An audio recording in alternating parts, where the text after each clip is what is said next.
संगत को बहुत बहुत नमस्कार। देश विदेश में फैली हमारी सभी प्यारी संगत को बहुत सौभाग्य की बात है मेरे लिए कि आज मैं गुरु महाराज के बारे में कुछ उनकी ब्लेसिंग्स को शेयर करना चाहूंगा। उनके आशीर्वाद को मेरी जिंदगी में जो मेरे पर्सनल एक्सपीरियंसेस है मैं आज उनको शेयर करना चाहूंगा इस चैनल के माध्यम से। आज 30 अप्रैल 2021 सुबह 7:01 का समय। पूरी देश और दुनिया में जब इतनी बड़ी आपदा आई हुई है और हम बहुत मुश्किल है हम गुरु महाराज के किसी सत्संग को अटेंड नहीं कर सकते, बड़े मंदिर नहीं जा सकते और आज अपने अपने घरों में हम कैद हैं। तो इस समय में भी हम गुरुजी महाराज के प्यारी प्यारी संगत से जुड़े हुए हैं और गुरुजी महाराज के पुराने समय में जब वो फिजिकल फॉर्म में धरती पे मौजूद थे और आज भी जब गुरुजी महाराज हमारे साथ मौजूद हैं, ये दोनों आशीर्वाद और उनकी ब्लेसिंग्स को जब हम सुनते हैं तो एक हमें प्रेरणा और एक हमें चलते रहने की एक इच्छा मिलती है।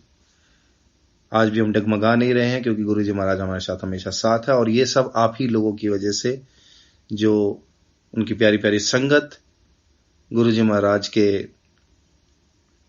सारी आशीर्वाद और ब्लेसिंग्स को हमारे साथ शेयर करते हैं। आप सबका बहुत बहुत धन्यवाद। इसी तरह से आज मैं मयंक कुमार, मैं भी अपनी जिंदगी के कुछ इंसिडेंसेस और अपनी जिंदगी के गुरुजी के किए हुए ब्लेसिंग्स और उनके आशीर्वाद को आप लोगों से साझा करना चाहूंगा। और ये जो भी ब्लेसिंग्स और आशीर्वाद जो गुरुजी के मेरी जिंदगी में हुए, मैं सिर्फ उनको शेयर तो मैं करूंगा और ये भी कहना चाहूंगा कि ये उन बच्चों के लिए या उन लोगों के लिए भी एक इंस्पिरेशनल स्टोरी भी है जिसमें जो लोग मेहनत कर रहे हैं और कोई स्ट्रगल कर रहे हैं और बहुत कठिनाई आ रही है और सफलता नहीं मिल रही, कुछ रास्ता नहीं दिख रहा, तो वो भी मेरी इस स्टोरी को सुने क्योंकि ये उनके लिए एक आशीर्वाद से कम नहीं कि मेरी स्टोरी में गुरु महाराज का आगमन भी है और किस तरह से मुझे गुरु महाराज ने पार लगाया। तो गुरु महाराज का नाम लेते हुए मैं शुरू करता हूं मेरी कहानी, अर्श से फर्श तक की कहानी, जमीन से आसमान तक की कहानी। संगत जी, आज मेरी उम्र लगभग 30 साल है, साल 2021, और मुझे लगभग 4 साल होने वाले हैं। I am an airline pilot. I am working with IndiGo airlines. इन 4 सालों में बहुत कुछ हुआ और उससे पहले जब मैं इस मुकाम तक पहुंचा, उसमें जब गुरुजी का आना हुआ, कैसे जिंदगी बदली, इन चीजों को भी मैं आपसे साझा करूंगा। और संगत जी, जो लोग गुरु महाराज से जुड़े हुए हैं, हमारी पुरानी संगत, नई संगत, हालांकि ऐसा तो नहीं होता पुरानी नई संगत, गुरु महाराज भी कहते थे कि आप कितने सदियों से या कितने जन्मों से मुझसे जुड़े हो, आप ये नहीं जानते। और तो मैं यही कहूंगा कि जितने भी हमारी गुरुजी की संगत है वो तो मेरी बातों से कनेक्ट कर पाएंगी, लेकिन स्पेशली उन लोगों के लिए मैं ये बात कहना चाहूंगा कि मैं जो लोग अभी गुरु महाराज के बारे में जान रहे हैं या जिनको कोई रिकमेंडेशन कोई शेयर करते हैं, ऐसे सत्संग जो गुरुजी महाराज के बारे में सुनते हैं, तो स्पेशली मैं उनको ये कहना चाहूंगा कि मैं जो भी बात, ये जो भी गुरुजी की ब्लेसिंग्स, आशीर्वाद आप लोगों से साझा करूंगा, ये मेरे पर्सनल एक्सपीरियंसेस हैं, 100% सच है। मैं एक पढ़ा लिखा इंसान हूं, वर्किंग एयरलाइन पायलट हूं, तो इसमें कुछ बनावटी नहीं है। अब यकीन मानिए, जब गुरुजी महाराज का मेरी जिंदगी में आगमन नहीं हुआ था तो ऐसा कुछ नहीं हुआ था। उनके आते ही ये सब, उनके आशीर्वाद, उनके ब्लेसिंग्स ये मेरे साथ घटित हुए हैं, तो इसलिए मैं आपसे शेयर करना चाहूंगा। तो मैं शुरू करता हूं संगत जी, गुरुजी का नाम लेके मेरी कहानी, जमीन से आसमान तक की कहानी। और उसी बीच जिस तरह से हमारी जिंदगी में धूप है तो छांव भी है, अच्छाई है तो बुराई भी है, ये सब चलता ही रहता है। जीवन का दूसरा नाम प्रॉब्लम है। तो प्रॉब्लम भी आई और किस तरह से गुरु महाराज ने हमारे को पार लगाया, हमेशा साथ दिया। जिस तरह से हम गुरु महाराज के बारे में सुनते आए हैं, रोटी पे ओम बनना, गुरु महाराज की वो डिवाइन खुशबू आना, गुरु जी का 7 नंबर से संबंध होना, जिस तरह से 7 नंबर होता है, सप्तऋषि होते हैं, 7 आसमान, 7 समंदर, 7 रंग, 7 स्वर होते हैं, उसी तरह से गुरु जी का 7 नंबर मेरी जिंदगी में किस तरह से जुड़ा। प्रसाद, चाय प्रसाद, रोटी, इन सब में गुरु जी का ओम बनना एंड गुरु जी की सुगंध का आना। एंड ऑफ कोर्स जो मेरी ये कहानी जो मैं शुरू करने वाला हूं, ये तो आप जब सुनेंगे तो शायद आपको यकीन ना हो, आपको ऐसा लगे कि ये कोई फिल्मी कहानी है, लेकिन संगत जी यकीन मानिए मेरी पर्सनल कहानी है ये। आज मैं जहां बैठा हूं, आज इस समय मैं चंडीगढ़ में मौजूद हूं, आज भी मैं अपनी ड्यूटी पर हूं। पैसेंजर्स को रात को मैं लेके आया था और मेरा रात को ही मन था कि मैं इस सत्संग को रिकॉर्ड करूं, लेकिन किसी कारणवश मैं नहीं कर पाया। और अभी वक्त है सुबह 7:07 और इसका भी एक सिग्निफिकेंस है अमृत वेला का। हम हमेशा से सुनते आए हैं हमारे वेदों पुराणों में और हमारे शास्त्रों में कि अमृत वेला के समय एनर्जी सबसे ज्यादा जागृत होती है। अलग अलग डेफिनेशंस है, मैं एक छोटी सी इस प्रैक्टिकल डेफिनेशन को बस कहना चाहूंगा कि अमृत वेला एक ऐसा समय होता है जब हम अपने काम काज और हमारी जो एक भौतिक दुनिया है उससे हम थोड़ा ब्रेक लेते हैं। उस समय आज जो भी आपसे जुड़े हुए लोग हैं ज्यादातर वो नींद में होते हैं और अपना शयन कर रहे होते हैं, सो रहे होते हैं, और इसी समय का वक्त होता है जब आप अपने उस शक्ति जिनसे आप जुड़ना चाहते हो, जैसे हम गुरु महाराज के भक्त हैं, गुरु महाराज के बच्चे हैं, हम उनसे जुड़ना चाहते हैं, तो ये समय उनको ध्यान लगाने के लिए बहुत अच्छा होता है। इस समय आप बहुत अच्छे से कनेक्ट कर पाते हैं। तो ऐसा ही हुआ मेरे साथ, मैं रात को ये सत्संग रिकॉर्ड नहीं कर पाया और अमृत वेला पे ही मुझे ये मौका मिला जब बिल्कुल सब शांत, कोई डिस्टर्बेंस नहीं, और मैं गुरु महाराज के लिए अपने 2 शब्द जो है आप लोगों से साझा करना चाहूंगा। तो संगत जी, मैं शुरू करता हूं अपनी कहानी, मेरी जमीन से आसमान तक की कहानी। ये शुरू होती है मेरे बचपन के सपने से। जब से होश संभाला, जब से समझ में आया दुनियादारी के बारे में, तब से यही मन था कि अगर जिंदगी में आगे कुछ करना है और मैं कुछ अपने आप को जहां देखता हूं तो मैं आसमान में देखता हूं अपने आप को। जब भी छोटा बच्चा था, पापा स्कूटर पे ले जाते थे तो एयरपोर्ट सबसे अच्छा लगता था, वहां से गुजरना। पापा को बोलता था स्कूटर रोको, मुझे एरोप्लेन देखने।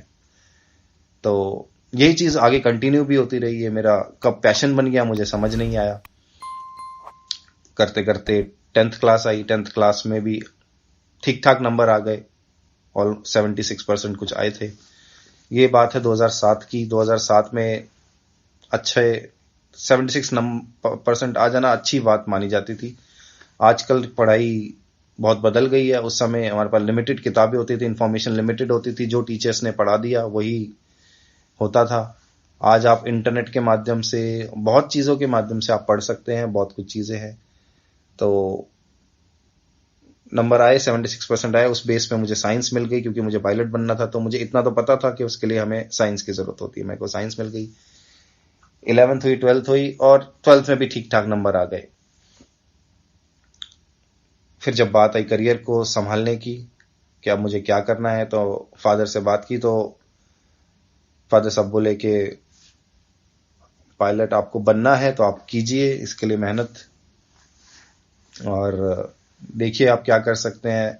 आगे बढ़ा तो पता चला कि इसके लिए एंट्रेंस देना पड़ता है, एनडीए, नेशनल डिफेंस एकेडमी। क्योंकि हमारी फैमिली में कहीं दूर दूर तक कोई आर्मी, नेवी, एयरफोर्स में नहीं है और ना ही कोई सिविल एविएशन फ्लाइंग में है, जो कि एयरलाइन फ्लाइंग जिसको हम बोलते हैं। तो बड़ा मुश्किल था। और वो समय 2009 का था जब टेक्नोलॉजी भी इतनी एडवांस नहीं थी, हमारे पास स्मार्टफोन्स नहीं थे। इंफॉर्मेशन गैदर करने के लिए हमें साइबर कैफे जाना पड़ता था, कंप्यूटर्स भी लोगों के घर में नहीं होते थे। तो जितना भी मौका मिलता था मैं जाता था और अपने सपने को पूरा करने के लिए इंफॉर्मेशन को गैदर करता था। फाइनली पता चला कि नेशनल डिफेंस एकेडमी के थ्रू मैं आर्मी, नेवी और एयरफोर्स मेरा सपना था, फाइटर पायलट बनना था। उसके लिए मैंने इंफॉर्मेशन गैदर की और पता चला कि 17.5 to 19 ईयर्स की एज तक ही मैं वो अप्लाई कर सकता हूँ। और अनफॉर्चुनेटली जब तक मुझे ये पता चला तब तक मैं ऑलमोस्ट 19 साल का होने वाला था। कोई बात नहीं, निराशा हुई, लेकिन फिर भी उम्मीद नहीं छोड़ी। एक टीचर से मिला, टीचर इंस्टीट्यूट चलाते थे, वो एनडीए की तैयारी कराते थे, वो भी आर्मी के एक मेजर थे। उनसे मेरी बात हुई, उनके पास मैंने कुछ क्लासेस ली। इवैल्यूएशन में मैं ठीक ठाक निकला, एक एवरेज स्टूडेंट निकला, और उनको भरोसा था कि मैं कुछ कर सकूंगा, अगर अच्छे से मेहनत करूंगा तो कुछ कर सकूंगा। उन्होंने मुझे गाइड किया कि एनडीए के लिए तो आपकी एज अभी मुनासिब नहीं है, तो आप एक काम कर सकते हैं, आप सीडीएस के थ्रू जाइए, कमांड डिफेंस सर्विसेज। और उसके लिए मुझे एक डिग्री की जरूरत थी। तो ये बात सुन के थोड़ी निराशा हुई, क्योंकि मन लग चुका था कि अब सीधा फ्लाइंग करनी है। बचपना था, लेकिन कोई बात नहीं, किस्मत यहीं लिखी थी, तो वैसा चलना भी था। वापस आया, पापा से, फादर साहब से बात हुई। उन्होंने बोला कि कोई नहीं, तू इंजीनियरिंग के लिए पेपर अप्लाई कर और इंजीनियरिंग के पेपर देख आगे फिर क्या हो सकता है। संगत जी, मैंने पेपर दिए, पेपर में किसी तरह से नंबर आ गए, अच्छे नंबर नहीं आए, किसी तरह से बस कोई ना कोई कॉलेज मिल ही जाता, इंजीनियरिंग पूरी हो जाती। लेकिन मैंने फादर साहब से वापस आके बात की कि मैं शायद ये नहीं कर पाऊंगा, ये मेरा मन नहीं है, आप मुझे सीधा फ्लाइंग में भेजिए। और बस मेरा आसमान में ही अपना सपना ढूंढता था मैं। ठीक है, फादर साहब के सामने इतनी जिद करने के बाद उन्होंने एग्री किया। उन्होंने बोला कि ठीक है, फिर से पता लगाओ कि आप फ्लाइंग के लिए क्या कर सकते हो, कि आप अभी से शुरू कर सको। तो पता चला कि एयरलाइन फ्लाइंग जो है, जो मैं अभी मैं अभी इंडिगो में एयरलाइन पायलट हूं, तो इसी के लिए ही जो है आप बिना डिग्री के लिए भी अप्लाई कर सकते हो, क्योंकि इसके लिए मिनिमम रिक्वायरमेंट जैसे एनडीए की होती है 10+2 विद फिजिक्स एंड मैथ्स, इसके लिए भी 10+2 विद फिजिक्स प्लस मैथ्स होती है, और कुछ नहीं होती। तो मैं बहुत खुश हुआ, और इसमें एज क्राइटेरिया नहीं होता तो और भी खुशी हुई कि चलो अब मेरे सपने को पंख लगेंगे। शुरुआत करी, एग्जाम्स देने शुरू किए। और संगत जी, उस समय काफी जमाना बदल रहा था। पहले रूल्स कुछ और होते थे, कि पहले कुछ फ्लाइंग करने के बाद पेपर देने होते थे, और अब कुछ फ्लाइंग की जरूरत नहीं, सीधा पेपर देने होते थे। तो बहुत खुशी हुई। तो पहली बारी अप्लाई किया और अपना नंबर जनरेट किया, एग्जाम्स दिए।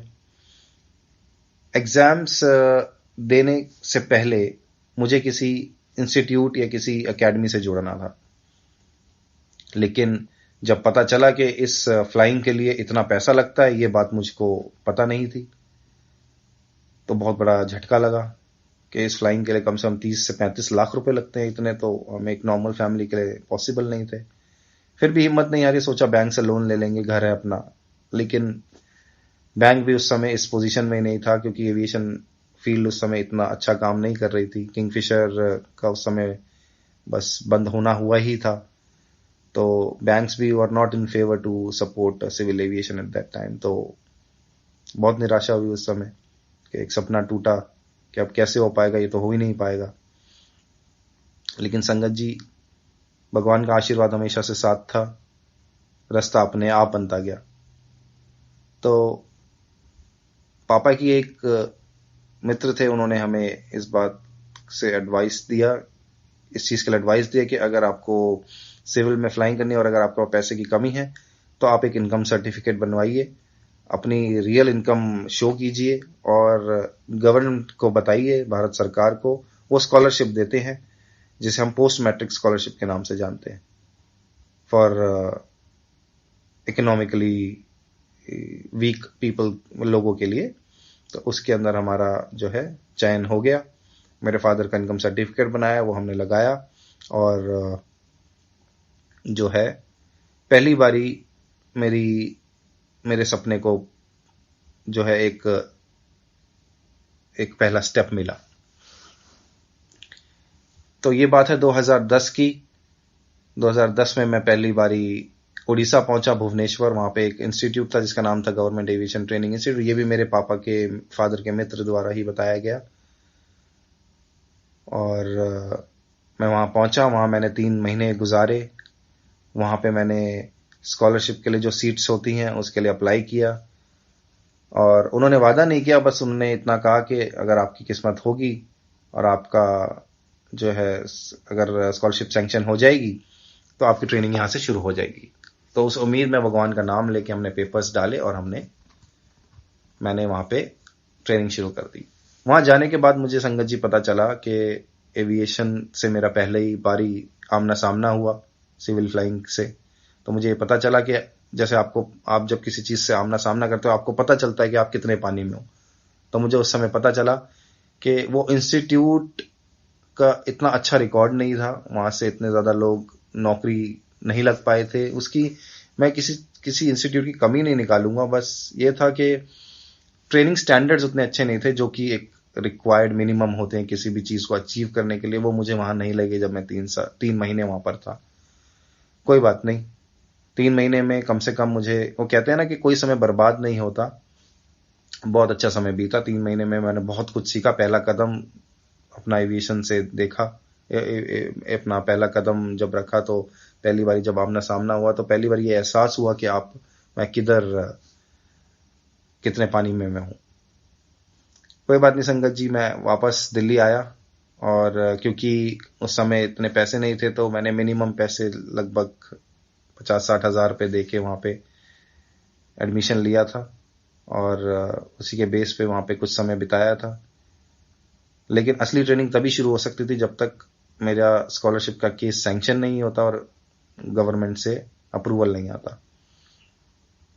इतने में मुझे ये एहसास भी हुआ कि अगर मैं इधर रह के भी स्कॉलरशिप से पढ़ाई कर पाऊंगा तो शायद एक सक्सेसफुल पायलट नहीं बन सकूंगा, क्योंकि मेरा जो कंपटीशन था वो बहुत बड़ी जनता से था जो ऑलरेडी एक्सपीरियंस थी, और उनसे कंपटीशन के लिए मुझे अपने को अच्छे लेवल पे ट्रेनिंग चाहिए थी जो मुझे वहां नहीं दिखी। इसके बाद संगत जी मैं वापस आया, 2011 हो चुका था। 11 में मैंने और रिसर्च करी, इतने में मैंने अपनी स्कॉलरशिप के लिए अप्लाई कर दिया था भारत सरकार में। 2011 में मुझे पता चला कि एक गवर्नमेंट इंस्टीट्यूट है रायबरेली में जिसका नाम है इग्रुआ, इंदिरा गांधी राष्ट्रीय उड़ान अकेडमी। ये उसी तरह है जिस तरह से मैनेजमेंट के लिए IIM होते हैं, इंजीनियरिंग के लिए IITs होते हैं, ऐसे ही फ्लाइंग के लिए इग्रुआ माना जाता है। लेकिन इसके लिए एक प्रॉब्लम ये थी मेरे लिए, क्योंकि मुझे 12th किए हुए ऑलमोस्ट 3 साल होने वाले थे। 2011 लग चुका था, 9 में मैंने 12th की थी। इसके लिए मुझे दोबारा से एंट्रेंस देना पड़ता और दोबारा से पढ़ाई करनी पड़ती। लेकिन क्योंकि मेरा सपना था, मुझे अच्छा लगता था पढ़ना अपने सपने के लिए, आगे बढ़ने के लिए, तो मैंने दोबारा से ट्यूशंस ज्वाइन करी 12th की, और मैंने फिजिक्स और मैथ्स की ट्रेनिंग ली, क्योंकि उसके लिए NDA का ही सिलेबस लगता है। तो मैंने उसी किताबों को वापस निकाला NDA की अपनी, और physics, chemistry, maths, reasoning, general knowledge अपनी उसके लिए पढ़ाई की। और 2012 में मैंने अप्लाई किया, तो उसके लिए मुझको 2013 में रिटर्न एग्जाम के लिए बुलाया गया रायबरेली। भगवान का नाम लेके मैं गया, मेरा रिटर्न एग्जाम क्लियर हुआ। रिटर्न के बाद इंटरव्यू क्लियर हुआ। इंटरव्यू के बाद एक pilot aptitude and battery test नाम से एक चीज होती है, वो मेरा वहां पे क्लियर हुआ। और करते ही जो है मुझे सबसे बड़ी खुशी मिली कि इंडिया के प्रीमियर इंस्टीट्यूट में, जो कि सबसे बेस्ट है फ्लाइंग में, जहां इंडियन नेवी की भी ट्रेनिंग हुई है, इंडियन एयरफोर्स भी आया है, और सारी फैकल्टी एयरफोर्स की है, और कोस्ट गार्ड और बाकी देश और दुनिया की काफी एयरलाइंस से कैडेट्स वहां के ट्रेनिंग लेते हैं। वहां पे मेरा चयन हो गया, इसके लिए बहुत बहुत भगवान का धन्यवाद मैंने किया। संगत जी, मेरी जिंदगी आगे बढ़ी और मैंने अपनी स्कॉलरशिप को ट्रांसफर कराया इस इंस्टीट्यूट के लिए, जो कि वो भी बहुत एक मुश्किल टास्क था। गवर्नमेंट में कोई भी छोटा से छोटा काम करने के लिए आप जानते हैं बहुत मुश्किल होती है, लेकिन वो भी सफलता मुझे मिली और मेरा इंस्टीट्यूट चेंज हो गया इंदिरा गांधी राष्ट्रीय उड़ान अकेडमी में। 2013 में उन्होंने फाइनली बुलाया, लेकिन उसके लिए उन्होंने 2 लाख रुपए मांगे कि मिनिमम सीट रिजर्वेशन के लिए 2 लाख लगते हैं, इतने पैसे नहीं थे। किसी तरह से मैंने उधार करके 40,000 वहाँ पे उनको समझाने की कोशिश की कि मैं इकोनॉमिकली बैकवर्ड स्टूडेंट हूँ और मुझे स्कॉलरशिप अप्लाई करनी है, आप मेरी इसमें मदद कीजिए और मैं इतने ही पैसे आपको दे सकता हूँ, इसमें आप मेरे को सिखा कीजिए। भगवान की दया से, उनके आशीर्वाद से मुझे वहाँ पे एडमिशन मिला और मेरी ग्राउंड ट्रेनिंग शुरू हो गई। लेकिन उन्होंने इस शर्त पे मुझे लिया कि आप फ्लाइंग नहीं कर सकेंगे जब तक आपकी ट्रेनिंग के पैसे नहीं आ जाते भारत सरकार से, जो कि एक जायज़ बात है, क्योंकि वो अपनी तरफ से पैसे नहीं लगाएंगे, जो गवर्नमेंट से आएंगे वो उसी से ही मेरी ट्रेनिंग कराएंगे। कोई बात नहीं, मुझे 4 महीने का वो बहुत खूबसूरत समय फिर से मिला, ग्राउंड ट्रेनिंग हुई। इस बीच मैंने बहुत कुछ सीखा। वहाँ की फैकल्टी बहुत ही experience, group captains and wing commanders from Indian air force, all decorated officers, and उनके बीच रह के मुझे बहुत खुशी हुई और मुझे लगा कि हाँ, यहाँ से मुझे एक अलग ही मेरे करियर में आयाम मिलेगा, और वैसा ही हुआ। सब कुछ अच्छा ही चल रहा था संगत जी, लेकिन वो घड़ी आई जब मुझे भारत सरकार की तरफ से बहुत डिले हुआ, पैसे रिलीज नहीं हो रहे थे। तो इस समय में मैं संगत जी बताना चाहूंगा कि यहां से मेरी किस्मत का पलटना शुरू हुआ। जैसे ही मेरी ग्राउंड ट्रेनिंग शुरू हुई, उसमें मेरे बहुत अच्छे नंबर आए। नंबर के बाद मुझे प्रमोट कर दिया गया फ्लाइंग के लिए। और इसमें कहते हैं ना संगत जी कि आपकी किस्मत जहां लिखी होती है, आप अपने आप वहां पहुंच जाते हो, भगवान आपका साथ देता है। हमेशा मैंने भगवान भोलेनाथ पे विश्वास रखा और उन्होंने मेरा हमेशा साथ दिया। जो जैसा वादा हुआ था कि ग्राउंड ट्रेनिंग होते ही मैं फ्लाइंग नहीं करूंगा, लेकिन मैंने भगवान का नाम लिया और जैसा हुआ वैसा चलने दिया। उन्होंने मुझे फ्लाइंग के लिए प्रमोट कर दिया, मैं फ्लाइंग के लिए चला भी गया और मेरी फ्लाइंग शुरू भी हो गई संगत जी। और भगवान की कृपा से जो मेरी जब ट्रेनिंग शुरू हो गई तो मेरे लगभग 35 घंटे में फ्लाइंग भी कर चुका था वहां पे। जब तक वहां की फैकल्टी को ये बात पता चली कि मैं प्रमोट भी मुझे कर दिया गया है और मेरी फ्लाइंग भी शुरू हो गई है, तो उन्होंने मेरे को इमीडिएटली सस्पेंड कर दिया कि आपकी स्कॉलरशिप आई नहीं है और आप फ्लाइंग कैसे कर सकते हो। तो मैंने उनसे यही जवाब दिया कि आपने ही मुझे प्रमोट किया, आपने कभी इस चीज के लिए मुझे कभी बोला नहीं, तो जैसा हुआ मैंने वैसा किया। और वैसे भी स्कॉलरशिप तो आई जानी है एक दिन, तो तब हम इस चीज में से जितने भी फ्लाइंग आवर्स मैंने भी किए हैं, आप उसका जो है एडजस्ट कर लीजिएगा। लेकिन क्योंकि technically this is not good, क्योंकि स्कॉलरशिप अभी आई नहीं है और 35 घंटे की फ्लाइंग लगभग 7-7.5 लाख रुपए की हो चुकी थी, तो एक तरह से इंस्टीट्यूट भी अब एक्शन मोड में आ गया था कि इस बच्चे की स्कॉलरशिप को हमें जल्दी से जल्दी मंगाना चाहिए, क्योंकि इसकी ट्रेनिंग भी शुरू हो चुकी है और क्योंकि फ्लाइंग आर्ट्स के कुछ वैलिडिटीज होती हैं, वो भी अगर नहीं हो पाएगी तो ये बहुत बड़ा नुकसान हो सकता है। तो इस प्रकार मेरा जो प्रोसेस था वो आगे बढ़ा। संगत जी, इसी बीच मुझे सस्पेंड कर दिया गया, मैं दिल्ली वापस आ गया। 2014 की बात है। उस समय दिल्ली का पॉलिटिकल माहौल बहुत अलग हो गया था। कांग्रेस सरकार जा चुकी थी, बीजेपी सेंटर में थी और दिल्ली के अंदर भी ऑलमोस्ट तख्ता पलट हो गया था और आम आदमी पार्टी का आगमन हुआ। और उस समय संगत जी, जो मेरी स्कॉलरशिप थी वो दिल्ली स्टेट से रिकमेंडेड थी and it was sponsored by central government, so it is called post matric scholarship. तो मेरी जो रिकमेंडेशन थी वो लेटर ऑलरेडी सेंटर को जा चुका था, सेंटर से अप्रूवल भी आ चुका था संगत जी। तो ये एक बहुत बड़ी सफलता थी मेरे लिए 2014 में, और ये एक उम्मीद थी जिस बेस पे मुझे एडमिशन भी मिला था और इसी बेस पे मेरे आगे की जिंदगी लिखी थी एज ए पायलट। तो 2014 हुआ, आम आदमी पार्टी का आगमन हुआ और उस समय काफी चेंजेस आए, काफी ऑफिसर्स इधर से उधर हुए।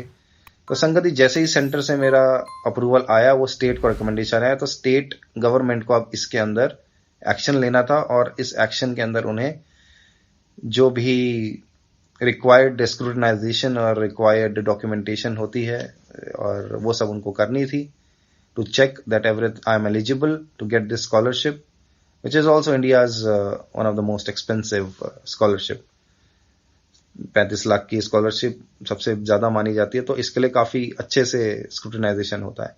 लेकिन मैं एक बात और बताना चाहूंगा संगत जी, इसी के बेस पे काफी भ्रष्टाचार भी होता है, क्योंकि ये काफी बड़ी स्कॉलरशिप है और आप जानते ही हैं, मुझे अच्छा नहीं लगता ये कहना, लेकिन ये सच्चाई है कि इस चीज में काफी लालच भी ऑफिसर्स को आ जाता है। ऐसा ही मेरे साथ हुआ संगत जी 2014 में, जब उनको पता चला कि इतनी बड़ी स्कॉलरशिप मुझे मिलने वाली है, तो उसमें कुछ डिमांड तो डायरेक्टली नहीं हुई, लेकिन वो काम जो मेरा होना था सही समय पे वो नहीं हुआ। उसमें अड़चने क्यों आ रही थी, उसका रीजन यही था। लेकिन संगत जी, हमारे पास पैसे नहीं थे, हम कुछ नहीं दे सकते थे, तो हम पूरे भगवान भरोसे थे। बहुत परेशानी हुई, मेरी ट्रेनिंग रुकी हुई थी।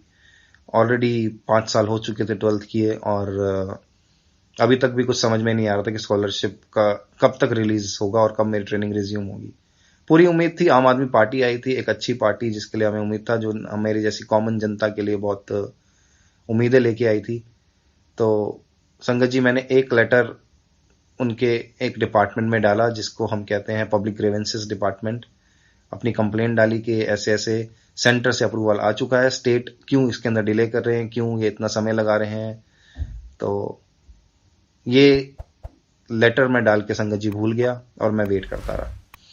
इसी बीच संगत जी, आपको बताना चाहूंगा कि दिल्ली सरकार के ऑफिसर्स ने ये फैसला लिया कि वो आके मेरी जो जितनी भी डॉक्यूमेंटेशन स्क्रूटनाइजेशन है उसके लिए वो एक्शन लेंगे, और वो उन्होंने आके घर पे पूरी रिपोर्ट बनाई, हमारा घर देखा, सब कुछ देखा, पापा की इनकम डॉक्यूमेंट्स सब कुछ देखे और सब कुछ वेरीफाई करके वो चले गए। हम बहुत खुश थे कि हमारी वेरिफिकेशन हो चुकी है और अब जल्दी जल्दी मेरे सपनों को पंख लगेंगे और मैं ट्रेनिंग के लिए वापस जा सकूंगा। संगत जी, इस बात को हुए 2 से 3 महीने हुए थे, एक लेटर आता है दिल्ली सरकार की तरफ से, उसके अंदर मेरी स्कॉलरशिप कैंसिल का ऑर्डर होता है। जी हाँ संगत जी, ये मेरी जिंदगी का सबसे बड़ा झटका था। अपनी जिंदगी के दिए 5 साल इतनी मेहनत बर्बाद होते नजर आई कि ऐसा कैसे हो सकता है, स्कॉलरशिप कैंसिल कैसे हो सकती है। पूरी लेटर को हमने पढ़ा, उसके अंदर उन्होंने बहुत सारे क्लॉजेज निकाले कि आप में ये कमी है, ये है, आपका घर इतने का है, दादाजी की पेंशन आती है, आपके दादाजी, मेरे दादाजी की पेंशन को भी उन्होंने मेरे फादर की इनकम में जोड़ा हुआ था, जबकि मेरे दादाजी के पेंशन का उससे कुछ लेना देना नहीं था, और वो ज्यादा से ज्यादा 10 से 20 हजार रुपये आती थी, और वो भी मेरे दादाजी अपने ही घर में जो है हमारे पूरे परिवार के लिए लगाते थे। तो वो, कोई भी एक पढ़ा लिखा इंसान अगर इस चीज को समझेगा तो ये एक फादर की इनकम में कभी काउंट नहीं होती। तो ये चीजें उन्होंने बहाने लगा के मेरी स्कॉलरशिप को कैंसिल कर दिया और एक्शन लेने की भी बात की। मतलब ये पूरी तैयारी थी कि स्कॉलरशिप तो ना ही मिला और ऊपर से गुस्सा भी निकाला, जस्ट बिकॉज क्योंकि उस समय मेरे पास पैसे नहीं थे, मैं दे नहीं सका। ये अनफॉर्चुनेटली ये सच्चाई है, मुझे आपसे ये सच्चाई को मैं आपसे साझा करना चाहूंगा। आगे बढ़ते हैं संगत जी। यही समय था जब मैं आपसे बताना चाहूंगा कि मैं बिल्कुल अपने उस जिंदगी के मोड़ पे था जब बिल्कुल सब कुछ खत्म होने वाला था। 5 साल हो चुके थे 12th किए, जो मेरे साथ के सारे लोग आगे बढ़ चुके थे और मैं अपने सपने को बस पूरा करने के बिल्कुल कदम पे ही था, और उस समय इतनी बड़ी अड़चन आई। संगत जी, उसी समय मेरी जिंदगी में गुरु जी का आगमन हुआ। जय गुरु जी। ओम नमः शिवाय। शिव जी सदा सहाय। ओम नमः शिवाय। गुरु जी सदा सहाय। तो बहुत खुशी हो रही है ये बताते हुए संगत जी, जैसे कि एक फिल्म की मूवी में होता है कि एक मूवी में होता है या फिल्म में आप देखते हैं कि एक किसी के साथ बहुत बुरा होता है और एक ऐसे समय भगवान उसका साथ देने आते हैं। ऐसा ही मेरे साथ हुआ संगत जी। पापा के एक बहुत पुराने मित्र और उनके फैमिली वाले गुरुजी से काफी समय से जुड़े हुए हैं। वो काफी समय से हमें गुरुजी के बारे में बताते थे, हमने कभी ध्यान नहीं दिया। हम, क्योंकि आपको पता ही है जिस तरह से मीडिया और इन सब चीजों में हिंदू धर्म और बाबाओं ने को जो उनके जो नकली बाबाओं ने हमारे हिंदू धर्म को बदनाम किया, उस वजह से सबके मन में एक ऐसा हो गया था कि बाबाओं का तो क्या है, ये तो चोला पहने हुए ये सब क्या करते हैं, ये कुछ नहीं है, जो असली भगवान है वो हमारे मंदिरों में ही मिलते हैं। हमारी ये मेंटेलिटी थी, हमें पता ही नहीं था हम किस शक्ति से हमारा आमना सामना होने वाला है। तो उन्होंने काफी हमको इंसिस्ट किया, जब वो हमारी परेशानी को उन्होंने सुना तो उन्होंने किया कि आप हमारे साथ गुरु जी के बड़े मंदिर चलिए, आपके दुखों का निवारण वहीं हो पाएगा।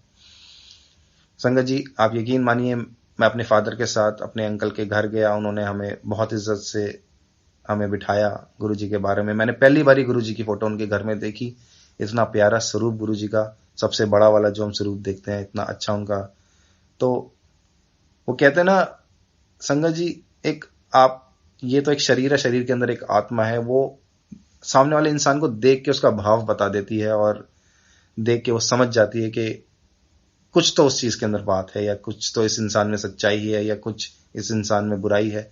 गुरु जी की मैं सच बोलना चाहूंगा, वो पहले ही फोटो देख के, वो स्वरूप देख के मुझे बहुत अच्छा लगा। लेकिन उस समय इतनी दिमाग नहीं था, इतना मत नहीं था कि मैं साक्षात भोलेनाथ, भोले शंकर को देख रहा हूं।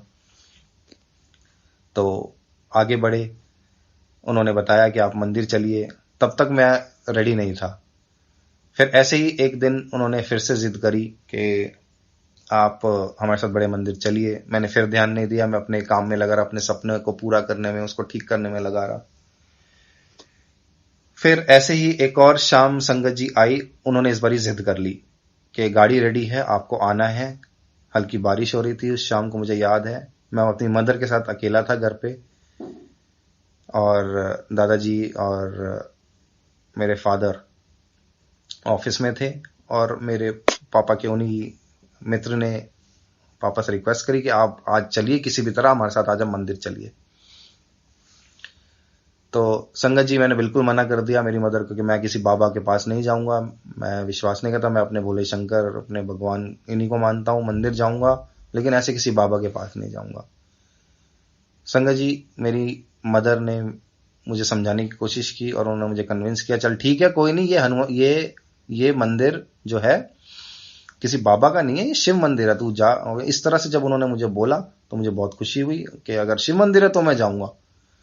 मतलब गुरु जी का बुलावा था, मेरा किस्मत उसी दिन ही गुरु जी से मिलने की थी, और उसी दिन का गुरु जी का हुक्म था, जिस तरह से हम अपनी संगत से सुनते आते हैं। तो मेरा उस दिन का बुलावा था। संगत जी, मैंने जानबूझ के बहुत डिले किया, लेट गया मंदिर, काफी पहुंचा मैं तो इस तब तक शाम के 7:30 हो चुके गुरु जी।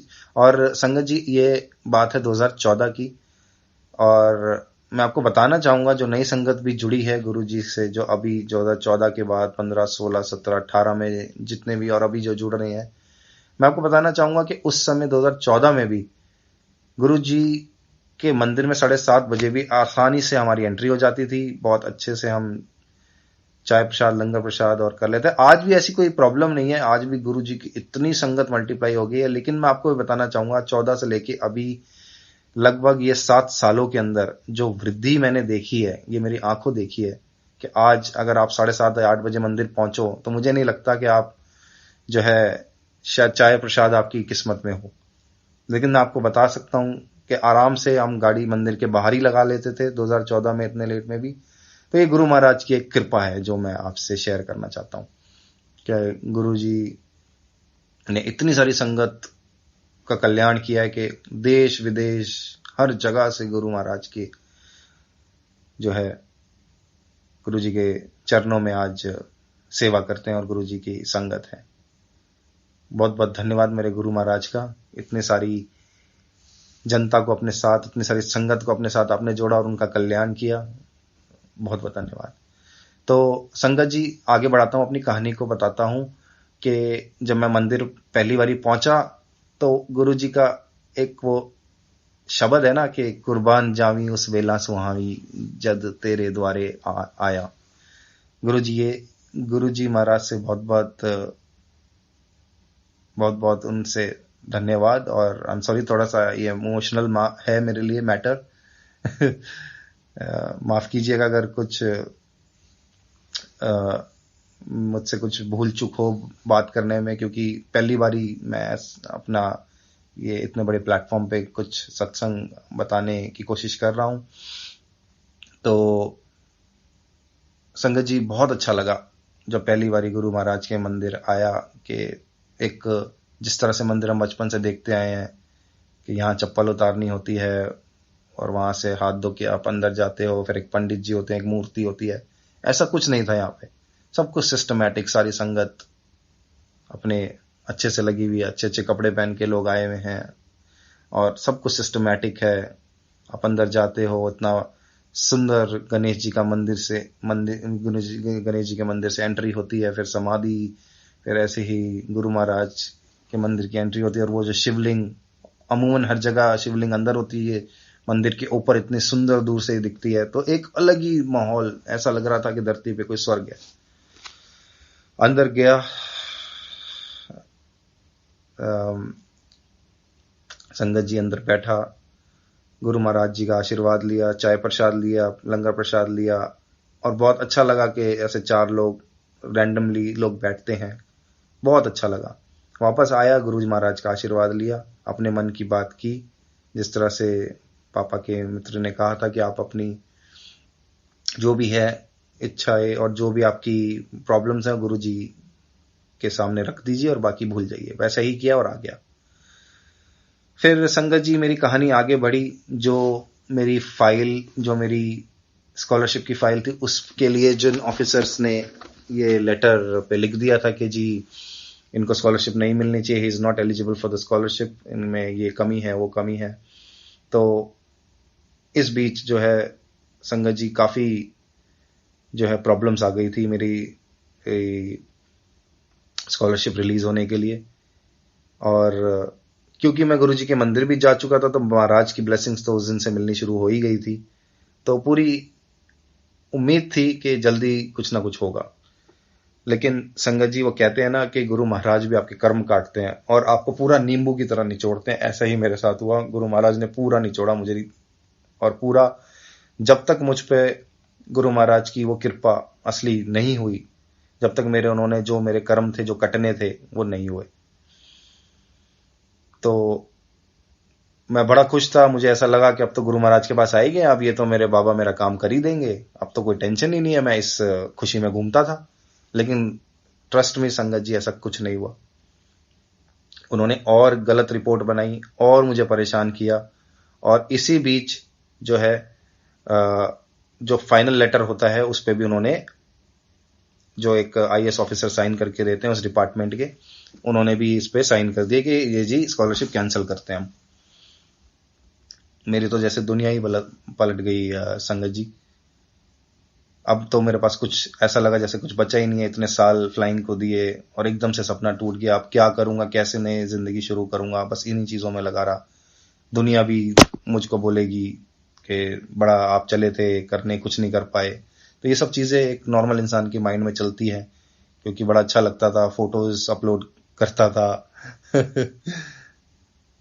उस समय तो ज्यादा वैसे होता नहीं था संगत जी ये सब चीजें, लेकिन जो भी होता था तो अच्छा लगता था एक एयरक्राफ्ट के साथ फोटो लगाना। तो लोगों को लगता था कि अब कुछ कर रहा है बच्चा, लेकिन अचानक से जब ऐसा लगता है कि सपना टूट जाएगा तो आपको लगता है कि दुनिया आपको पता नहीं ताने मारेगी, ये सब करेगी।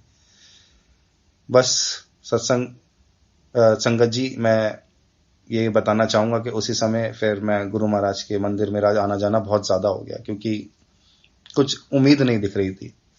और उसी दौरान जिस समय मेरा बड़े मंदिर आना जाना बहुत ज्यादा होता था, तो मैं आपसे ये कहना चाहूंगा संगत जी, ये सब मेरे गुरुजी ने उस समय जो मेरे कर्म थे जो कटने थे वो कटवाने थे।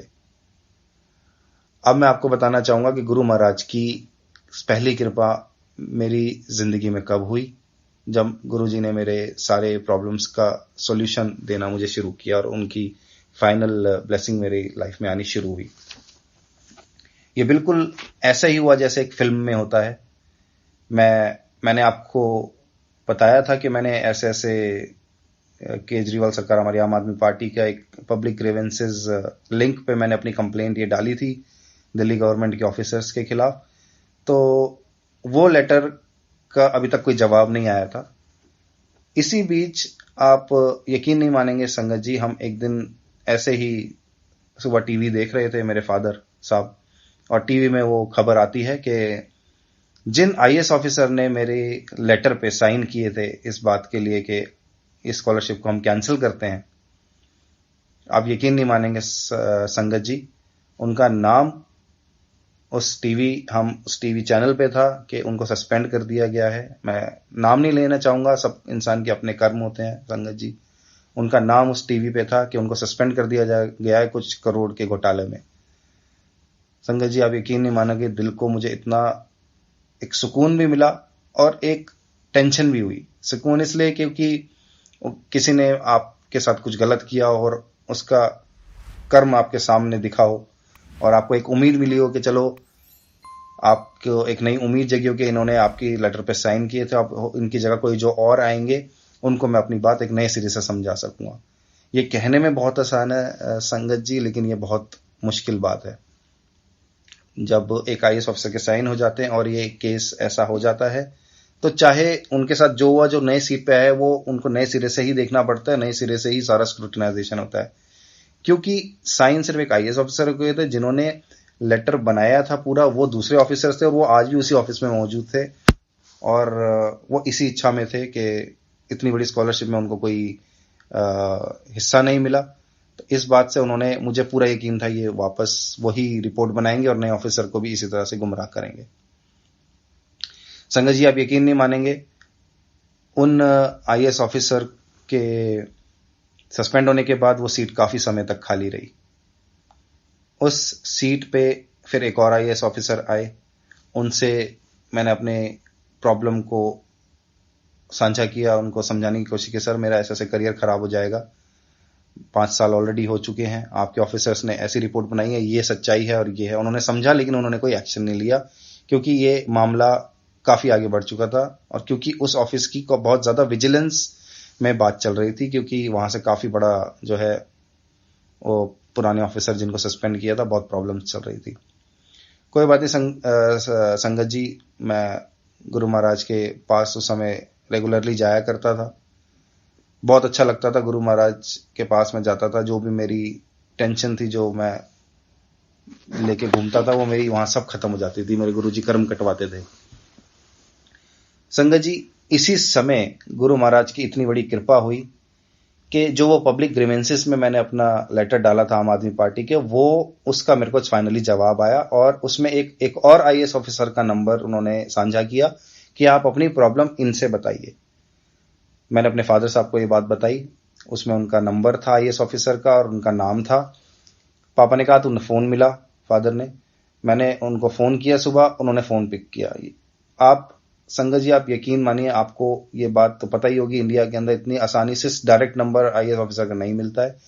ये बहुत बहुत मेरे लिए किस्मत की बात थी, गुरु महाराज की मैं ब्लेसिंग मानता हूं कि एक सीधा डायरेक्ट आईएएस ऑफिसर का नंबर मुझे मिला और मैंने उनसे बात की और अपनी प्रॉब्लम समझाई।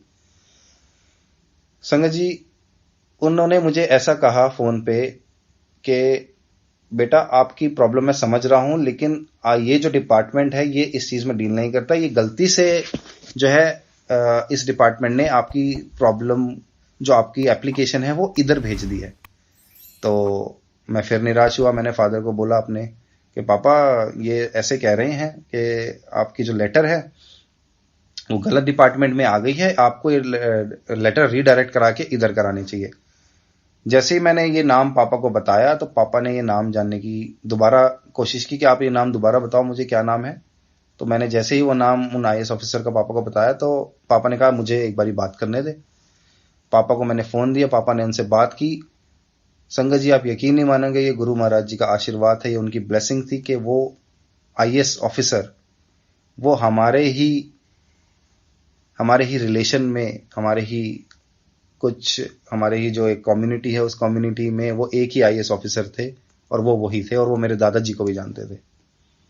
तो इस वाक्य को, इस इवेंट को मैं गुरु जी की बहुत बड़ी ब्लेसिंग मानता हूं और इसी इवेंट को मैं टर्निंग पॉइंट मानता हूं मेरे जिंदगी का, जिसमें गुरु महाराज ने मेरे लिए काम किया और मेरे को ब्लेसिंग दी। ये जो एप्लीकेशन थी जानी किसी ऑफिस में थी, किसी और आईएएस ऑफिसर के पास, और ये पहुंच गई उनके पास जो कि हमारे रिलेशन में ही लगते थे। तो उन्होंने एक हमारी हेल्प करने की कोशिश की कि आप इमीडिएटली मेरे ऑफिस आइए और मुझे ये प्रॉब्लम समझाइए क्या है। संगत जी हम उनके ऑफिस गए, उन्होंने हमसे बात की, बहुत इज्जत की हमारी, और मेरे सारे डॉक्यूमेंट्स उन्होंने देखे और उन्होंने देखते ही कहा कि ये आप लोगों के साथ धोखा हुआ है, रिश्वत ना देने के कारण इन लोगों ने आप लोगों को जो है रिजेक्ट कर दिया है और ये आपकी बच्चे की करियर खराब करने की पूरी तैयारी थी। संगत जी उन्होंने मेरे सामने उस ऑफिस के अंदर फटकार लगाई, फोन लगाया कि आप इस बच्चे का करियर खराब करना चाहते हो तो मैं आपको बता दूं ये सब बिल्कुल इलीगल है। उन्होंने पूरी रिपोर्ट पढ़ी कि ये दादाजी की जो पेंशन और ये सब आपने इनकम में लगाया है ये बिल्कुल काउंटेबल नहीं है और बच्चा बिल्कुल एलिजिबल है ये स्कॉलरशिप लेने के लिए, और आपने जो समय बर्बाद किया है उसके लिए आपको जेल भी हो सकती है। बहुत बड़ा दिल को सुकून मिला कि हमारे लिए कोई जो है एक ऑफिसर खड़े हुए हैं और उन्होंने मदद करने की कोशिश की। लेकिन वही है संगत जी, मैं आपसे कहना चाहूंगा कि गुरु महाराज की कृपा हो चुकी थी, लेकिन हमें यकीन नहीं हो रहा था। जब तक हम इंसान हैं हम ये समझते हैं कि जब तक उसका निवारण ऑन द स्पॉट ना हो जाए तो तब तक जो है हम खुशी नहीं मनाते। तो हमने थोड़ी बहुत खुशी मनाई कि ठीक है अब कुछ इंतजार के बाद लगता है अभी एक हमारा काम बन जाएगा। लेकिन ये खुशी भी ज्यादा दिनों तक नहीं चली, क्योंकि उस ऑफिस में जो जहां से ये एप्लीकेशन मेरी दोबारा से रिकंसिडर होनी थी उन्होंने कोई एक्शन नहीं लिया। और उस समय पॉलिटिकल माहौल दिल्ली का ऐसा था कि कुछ भी हो रहा था, आम आदमी पार्टी पूरे एक्शन में थी। भ्रष्टाचारियों को बहुत उन्होंने उस समय अंदर किया था, और ऑलरेडी मेरे ही केस में ऐसा हो चुका था कि जिन्होंने मेरे साइन किए थे वो भी जेल में थे। तो काफी विजिलेंस और ये सब एक अलग सा माहौल चल रहा था। तो पहली जो गुरु महाराज ने हमारी मदद की जो ब्लेसिंग्स के रूप में वो यही थी कि मेरी जो लेटर थी वो कहां से कहां पहुंची, वो हमारे नोन जो हमारे एक रिलेटिव थे उनके पास पहुंची और उन्होंने हमको पहला रास्ता दिखाया। संगत जी, ये दूसरा वाक्य जो मैं आपको बताने जा रहा हूं ये एक टर्निंग पॉइंट था, जो कि गुरुजी महाराज का एक श्योर शॉट इतनी जबरदस्त ब्लेसिंग थी हमारी लाइफ में, जो कि मैं आपसे साझा करना चाहूंगा। जैसे ही उस ऑफिस में वो सीट जिसपे पहले ऑफिसर सस्पेंड हुए थे उस पे एक और ऑफिसर आए, उसके बाद उनके जाने के बाद उन्होंने हमारा जो है पूरा केस सुना। उसके बाद एक और ऑफिसर आए, ऐसे करते करते काफी लोग आए। और संगत जी आप यकीन नहीं मानेंगे, फाइनली जब वो सीट खाली हो गई और वहां पे काफी लोगों का तबादला हुआ तो वही जो आईएएस ऑफिसर थे जिनके पास गलती से मेरी फाइल चली गई थी वो ऑफिस उनको दे दिया गया। जय गुरु जी। संगत जी आप यकीन नहीं मानेंगे उस समय की मेरी फीलिंग आज भी वो मेरे साथ है। गुरु महाराज को मैंने इतना शुक्रिया किया कि मेरी एक फाइल जो गलत गई और ऐसे इंसान के पास गई जिनको हम इतने सालों से हम कभी मिले नहीं थे, और उन्होंने एक झटके में हमें पहचान लिया। और इतने समय के बाद जब इतनी लेटर्स का सिग्नेचर्स हुए, कैंसलेशंस हुई, और जिनके पास हमारा गलती से जाना हुआ उन्होंने हमें गाइड किया, उन्होंने उनको समझाने की कोशिश की, और फाइनली गुरु महाराज ने वही सीट उन्हीं को दिलवाई। और वहीं से उनके साइन और उनके ऑर्डर्स के ऊपर मेरी दोबारा से रिकंसिडरेशन हुई मेरी केस, और दोबारा से वो केस बना और एक नया लेटर इशू हुआ और उन पे उनके साइन हुए। और मेरी 2016 में जाके, इस पूरे वाक्य को 2 साल लग गए संगत जी, लेकिन मेरे गुरु महाराज ने वो मेरे कर्म कटाने थे। 2016 में फाइनली मेरी स्कॉलरशिप रिलीज हुई। जय गुरु जी। ये था पहला पार्ट संगत जी। 2016 में जब मेरा स्कॉलरशिप रिलीज हुई तो मेरे सपने को दोबारा से उड़ान की एक उम्मीद मिली। 2016 में मैंने दोबारा से गुरुआ को ज्वाइन किया और अपनी ट्रेनिंग पूरी की सक्सेसफुली। और संगत जी गुरु महाराज की इतनी कृपा रही कि इस बीच उन्होंने इतना जो है हमेशा मेरा साथ दिया। ज्यादातर मेरे फादर ही इस भाग दौड़ में लगते थे, वो क्योंकि मुझे वो चाहते थे कि तू घर बैठ के पढ़ाई कर। इस समय मेरी मदर के साथ मेरा बहुत अच्छा रिलेशन हुआ। ये मैं इसलिए कह रहा हूं संगत जी क्योंकि हम स्कूल में होते हैं फिर आगे बढ़ते हैं, हमारा इतना अपने परिवार वालों के साथ बैठना नहीं हो पाता। तो मेरी मदर के साथ मेरा सबसे ज्यादा समय बीतता था उस समय, सुबह से लेकर शाम तक का। उस समय मैं गुरु महाराज की बहुत शब्द अपनी माता को सुनाता था। और उसी बीच संगत जी मेरी मदर के बनाए हुए रोटियों पे गुरुजी का ओम बना। ये आज तक हमारे साथ नहीं हुआ था कभी, ये पहली बार ही एक्सपीरियंस किया हमने। उसकी फोटोग्राफ्स हैं मेरे पास।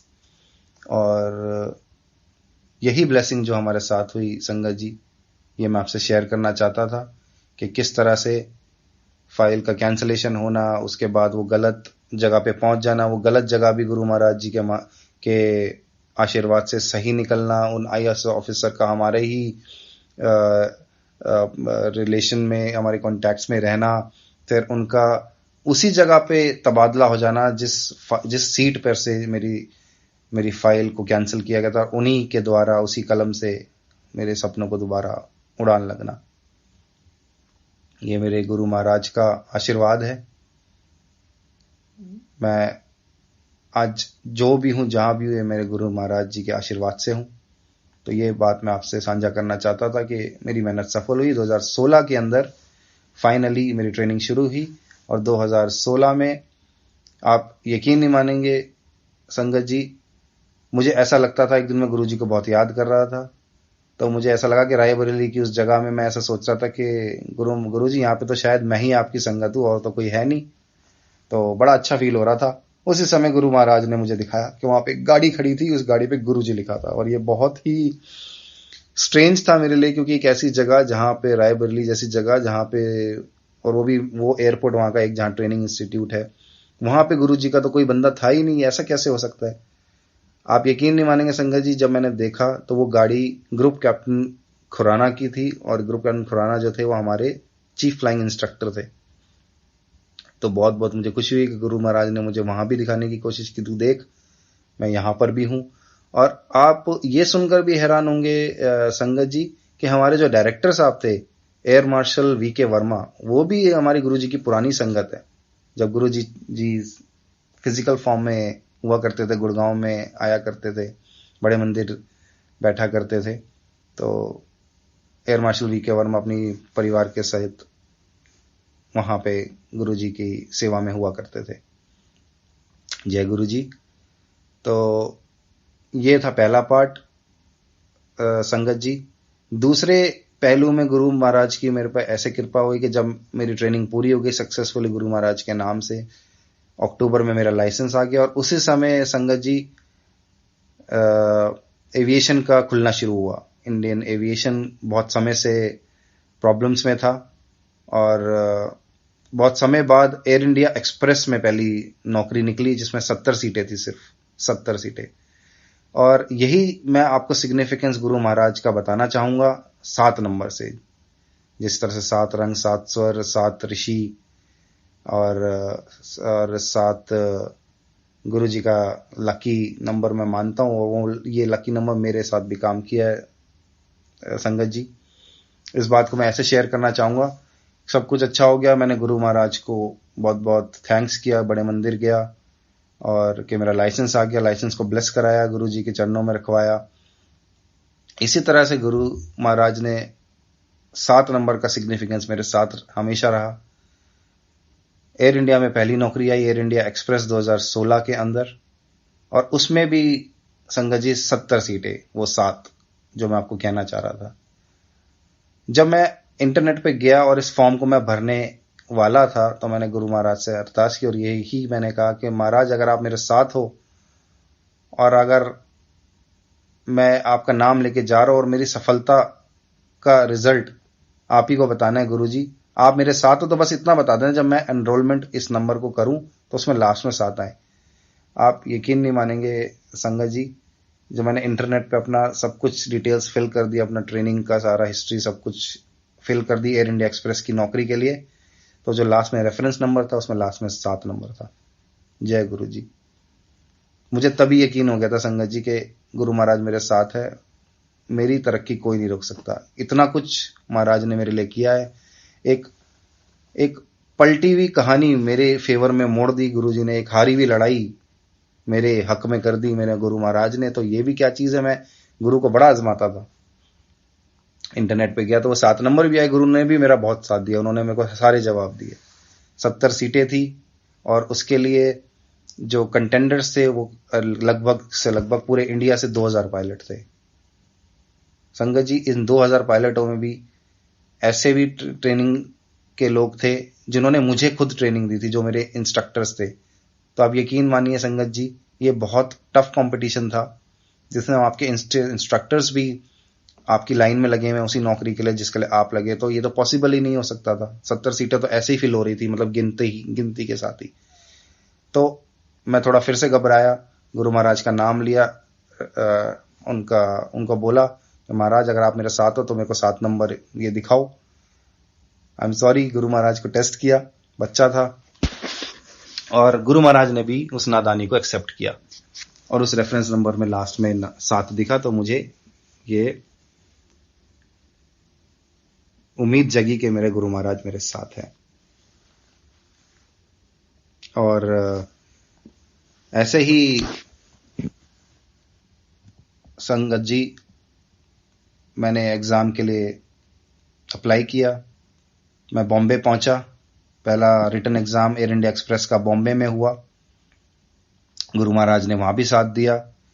रहने में कभी कोई प्रॉब्लम नहीं हुई, अच्छे से वहां पे इंतजाम हो गया। मेरे साथ के जो मेरे कलीग थे वो मेरे साथ गए। ब्रिगेडियर रमनदीप सिंह अहलूवालिया के बेटे, वो भी गुरु महाराज की कृपा से वो भी मेरे साथ इंडिगो में ही पायलट हैं, मेरे बहुत अच्छे मित्र हैं। तो उनको भी मैं मेंशन करना चाहूंगा मेरी इस गुरु महाराज की ब्लेसिंग्स में। और आप यकीन नहीं मानेंगे संगत जी, हमारा जो सेंटर था वो सेंटर था ठाकुर कॉलेज मुंबई में, कांदीवली के पास। मैं ऐसे गुरु महाराज को याद कर रहा था क्योंकि काफी लोग थे, सुबह रिटर्न एग्जाम होना था, बहुत बड़ा सपना पूरा होने वाला था, एग्जाम देने जा रहा हूं। गुरु महाराज से हाथ जोड़ के गया था। तो ऐसे मेरा मन था कि गुरु जी का मैंने मंदिर के बारे में सुना था बॉम्बे में। तो संगत जी, मैंने ये कोशिश की कि अगर ऐसा हो सकता है कि मैं गुरु महाराज के मंदिर से आशीर्वाद लेते हुए एग्जाम देने जाऊं तो बहुत अच्छा होगा। आप यकीन नहीं मानेंगे संगत जी, जो मेरा सेंटर ठाकुर कॉलेज था और वहां से गुरु महाराज जी का मंदिर पैदल यात्रा में पूरा किया जा सकता है। जय गुरु जी। जितने समय हम बाहर वेट कर रहे थे, इतने में मैं अपने दोस्त वही साहिल अहलूवालिया, ब्रिगेडियर रमनदीप सिंह अहलूवालिया के बेटे को लेके बॉम्बे मंदिर में जाके फर्स्ट फ्लोर पे हम गए और हम वहां पे गुरु महाराज का आशीर्वाद लिया। मंदिर देखा, मंदिर बंद था हालांकि, लेकिन बाहर गणेश जी की मूर्ति स्थापित थी। वहां पे उनको चरण स्पर्श प्रणाम किया।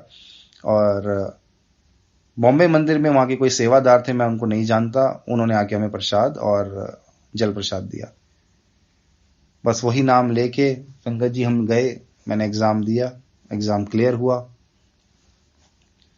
ऐसे करते करते संगत जी, आप यकीन नहीं मानेंगे, गुरु महाराज के आशीर्वाद से मैंने सारे लेवल्स पार कर लिए, जिसमें रिटर्न, साइकोमेट्री, फिर उसके बाद इंटरव्यू, उसके बाद एयरक्राफ्ट सिमुलेटर चेक, और उसके बाद फाइनल मेडिकल्स। गुरु महाराज का बहुत बहुत शुक्रिया। उन्होंने मुझे मेरी पहली नौकरी 2017 में दिलवाई। और फिर से मैं कहना चाहूंगा संगत जी, 2017-7 गुरु जी का 70 सीटें, रेफरेंस नंबर में 7 और 2017। हमेशा मैं गुरु महाराज के इस इशारे को अपनी जिंदगी के साथ लेता हुआ आगे बढ़ता गया। और मेरी पहली जिंदगी मेरे गुरु महाराज ने मुझे सफल किया। किस तरह से गुरु महाराज का मैं शुक्रिया कहूं मुझे समझ नहीं आता, लेकिन जो भी हूं आज मैं अपने गुरु महाराज के वजह से ही हूं। और उस समय मैंने पहली बार ये चीज जो है इसको नोटिस किया कि नानक नाम जहाज है चढ़े से उतरे पार, जो सरदा कर सेव दे गुर पार उतारनहार। इस चीज को मैंने अपनी जिंदगी में महसूस किया और ऐसा मेरे साथ हुआ है।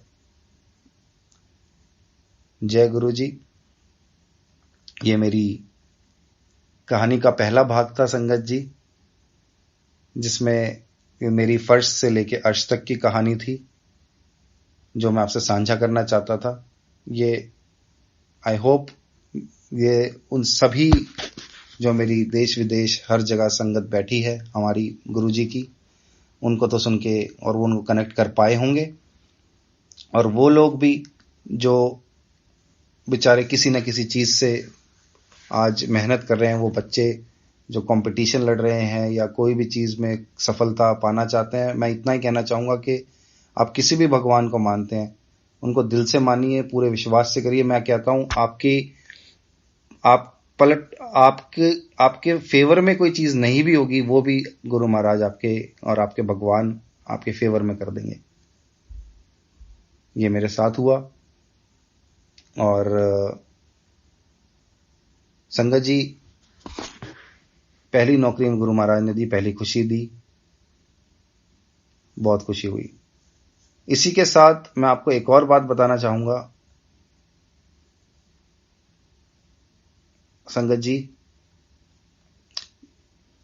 कि एयर इंडिया में तो गुरु महाराज ने कराया ही मेरा सिलेक्शन, साथ ही साथ मेरा इंडिगो एयरलाइंस में भी मैंने एग्जाम देना शुरू किया, और मेरा साथ ही साथ इंडिगो एयरलाइंस में भी गुरु महाराज ने इसी आशीर्वाद के साथ मेरा इंडिगो एयरलाइंस में भी गुरु महाराज ने सिलेक्शन करवा दिया। तो आप यकीन नहीं मानेंगे संगत जी, मेरे हाथ में दो दो गुरु महाराज की ब्लेसिंग्स थी, एयर इंडिया एक्सप्रेस और इंडिगो। अब मैं इस परेशानी में कि अब मैं कहाँ पे ज्वाइन करूं, तो संगत जी गुरु महाराज से ही मैंने ये पूछा, और एक दिन मैं गुरु महाराज जी की एक शब्द चला रहा था, उस शब्द में गुरु महाराज ने मुझे आंसर दिया, क्योंकि उस शब्द के जो आइकन होता है यूट्यूब का, उसके अंदर इंडिगो का साइन था। तो मुझे ये गुरु महाराज ने जवाब दिया कि तू इंडिगो ज्वाइन कर। मैंने इंडिगो ज्वाइन करी 2017 में, और 2017 के मई और जून, इस 2 महीने में गुरु महाराज ने सब कुछ मेरे लिए साझा कर दिया, सब कुछ आसान कर दिया। मेरा वीजा लग गया, कंपनी ने वीजा लगवा दिया। और इस बीच मैं ये एक और बात कहना चाहूंगा संगत जी, कि इस ट्रेनिंग के बाद भी कुछ और पैसे लगने थे जो कि हमारे पास नहीं थे, लेकिन फिर भी मैं गुरु महाराज का नाम लेके मैं निकल पड़ा। जैसा कि मैंने आपको बताया, इस पूरी ट्रेनिंग में लगभग 50 से 55 लाख रुपए लगते हैं, लेकिन मेरी ट्रेनिंग के लिए, सिर्फ बेसिक ट्रेनिंग के लिए भारत सरकार ने पैसे दिए थे, जो कि 35 लाख थे। अब 25 लाख रुपए और इंडिगो एयरलाइंस ने मांगे थे, जो कि पहले ऐसा होता था 2010 से पहले, कंपनियां आपकी सैलरी में से ये पैसे काटती थी, लेकिन अब क्योंकि एविएशन बहुत एक फ्रेजाइल कम्युनिटी बन चुकी थी, एक फ्रेजाइल काफी प्रोफेशन बन चुका था, तो कोई भी एयरलाइंस या बैंक इस चीज के अंदर पैसे को रिस्क पे नहीं रखती थी, और वो यही कहती थी कि हम आपको नौकरी दे देंगे, लेकिन इस ट्रेनिंग के पैसे आपको खुद देने पड़ेंगे। तो कोई बात नहीं, गुरु महाराज का नाम लिया, सारे डॉक्यूमेंटेशंस किए, कुछ पैसे उधार लिए, टिकट्स कराई, वीजा अप्लाई किया, वीजा आ गया, और फाइनली गुरु महाराज की कृपा से इंडिगो एयरलाइंस के लिए मैं ट्रेनिंग के लिए निकला स्पेन की राजधानी मैड्रिड, वहां पे मेरी ट्रेनिंग हुई स्पेन में लगभग 3 महीने में रुका। गुरु महाराज जी का स्वरूप लेके गया, दिन रात महाराज के दर्शन करता, वहां पे उनसे हाथ जोड़ता, और धूप अगरबत्ती जो हम गुरु महाराज के आगे करते हैं, बहुत अच्छा लगता था, पूरे कमरे में खुशबू हो जाती थी। एक पराए मुल्क में गुरु महाराज ने मेरा वहां कैसे साथ दिया, अब मैं आपको ये बताता हूं संगत जी, आप यकीन नहीं मानेंगे, गुरु महाराज ने इतने आशीर्वाद और ब्लेसिंग्स दिए हैं मुझे, और ये सारी मैं आपको जब बताऊंगा तो आप मैं जब भी ये बताता हूं किसी को, तो मुझे ऐसा लगता है कि मैं कोई फिल्म की कहानी बता रहा हूं। जिस तरह से मैंने आपको पहले बताया कि किस तरह से वो सीट्स बदली, और सीट्स के बाद उनका जाना हुआ ऑफिस में इधर से वैसे हुआ, ये लेटर उधर चला गया, वो लेटर वो हमारे रिश्तेदार निकले, वो इधर आए, उस सीट पे उन्होंने साइन किया, तो ये सारी चीजें सोचता हूं तो ये एक फिल्म की कहानी लगती है, लेकिन ये सब मेरे गुरु महाराज का किया हुआ बैठे बैठे आशीर्वाद था। इस तरह से मैं जब स्पेन पहुंच गया, मैं आपको बताना चाहूंगा संगत जी कि वो 25 लाख अब मेरे पास नहीं थे देने के लिए, और फादर से मैंने काफी, अपने फादर साहब से मैंने इस मामले में बात की कि मैं यहाँ आ गया हूँ और अब मैं ये ट्रेनिंग कर रहा हूँ, अगर आपने ट्रेनिंग के पैसे फादर साहब नहीं कराए तो काफी जो है फिर से पुरानी वाली वो प्रॉब्लम आ जाएगी जो आई थी कि ट्रेनिंग हो गई है, पैसे दिए नहीं है और वो फिर से सस्पेंड कर देंगे मुझे। संगत जी, आप यकीन नहीं मानेंगे, गुरु महाराज ने मेरा इतना साथ दिया। दूसरे मुल्क में भी जहां पे मैं अकेला था, मैं वहां पे भी मैंने वहां के स्टाफ को समझाया, इंडिगो के पास पापा को भेजा, एचआर मैनेजर के पास। गुरु महाराज ने इतनी कृपा की कि संगत जी, कहीं पर भी ऐसा नहीं होता है कि कोई भी कंट्री या कोई भी कंपनी आपको फ्री में ट्रेनिंग करा के वापस इंडिया सही सलामत भेज दे। ऐसा मेरे साथ हुआ, ये गुरु महाराज की कृपा है। जय गुरु जी। और ये 2017 में ही हुआ। फादर साहब गए इंडिगो एयरलाइंस के ऑफिस, वहां पे बात की और उन्होंने गुरु महाराज जी के आशीर्वाद से इस बात पे अग्री किया कि आपका बच्चा जो है सही सलामत ट्रेनिंग करके वापस आ जाएगा, लेकिन हम उसको ज्वाइनिंग तभी देंगे जब आप ये पूरा हिसाब करेंगे। मेरे लिए तो इतना ही काफी था कि एक पूरी ट्रेनिंग विदाउट एनी मनी मैं करके वापस आ गया गुरु महाराज जी का नाम लेके। ये बहुत बड़ी बात थी मेरे लिए। इस बीच कहीं पर पैसों का कोई इंतजाम नहीं हुआ। गुरु महाराज जी ने वहां पे भी हमारा रास्ता निकाला और हमारा जो घर था वो हमने घर बेचा। उस घर को बेच के हमने अपना जो पैसा था ट्रेनिंग का वो इंडिगो एयरलाइंस को दिया और मेरी नौकरी 2017 से शुरू हो गई। तो ये मेरी कहानी थी संगत जी, जमीन से लेके आसमान तक की। कहां से मैं शुरू हुआ था, कुछ नहीं था, सब कुछ खत्म हो चुका था और फिर भी गुरु महाराज जी ने सारा रुख पलट दिया।